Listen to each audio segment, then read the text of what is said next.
আজ আনুমানিক ভোরবেলা শহরের প্রাণকেন্দ্র তথা এসডিএম এর সরকারি আবাস সংলগ্ন স্থানে অবস্থিত একটি বাড়িতে অগ্নিকাণ্ড সংঘটিত হয়। বলা বাহুল্য যে বাড়িতে আগুন লাগে তার পেছন দিকে তথা উত্তর দিকে রয়েছে পুলিশ ব্যারাক, পশ্চিম দিকে এসডিএম এর সরকারি আবাস, উত্তর দিকে রয়েছে একটি বাড়ি। আজ ভোর নাগাদ ওই বাড়ির মালিক সুরজিৎ দত্তের ঘরে আগুন লাগে। যে ঘরে আগুন লাগে সেই ঘরের মালিক সুরজিৎ দত্ত কর্মসূত্রে আগরতলায় থাকেন।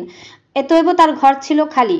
আগুনের লিলিহান শিখা সমস্ত ঘরকে গ্রাস করে নেয়। এলাকাবাসীরা দমকল বিভাগে খবর দিলে তারা ছুটে এসে আগুন নিয়ন্ত্রণে আনে, কিন্তু ততক্ষণে সবকিছু শেষ হয়ে যায়। দমকল বিভাগ দুটি ইঞ্জিন চালু করেছিল, তবে বাড়ির অন্য একটি ঘরে সুরজিৎ বাবুর বিধবা কাকিমা মালবিকা দেব দত্ত ছিলেন, তবে ওনার ঘরের কোনো ক্ষয়ক্ষতি হয়নি। এদিকে খবর পেয়ে আগরতলা থেকে ছুটে আসেন ঘরের মালিক সুরজিৎ দত্ত। তিনি জানান প্রায় 12 লক্ষাধিক টাকার ক্ষয়ক্ষতি হয়েছে।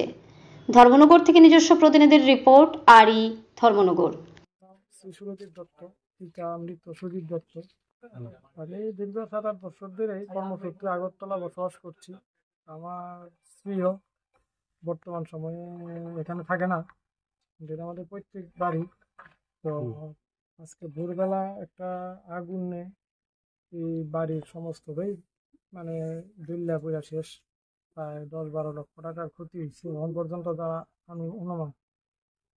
এবং যাতে আগুনটা লাগছে আমরা বুঝতে পারতেছি না। এখানে পাশে থানার ব্যারাকও আছে, পাশে এসডিএমের কোয়ার্টার।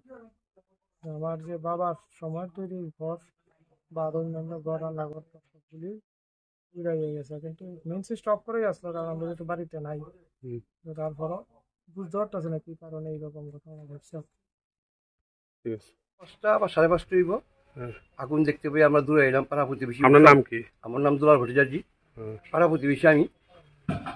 লাগছে যে সুরজিৎ দত্তের ঘটি পুষছে আর কি, যে বন্ধন মিশের লগে প্লাস উনি নাহার বাড়ির লগে ভাইটা আর কি।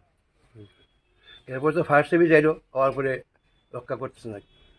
আগুনটা কিসে থেকে লাগলো জানেন? ঠিকই যা করতে পারতাম একটু। ঠিক আছে।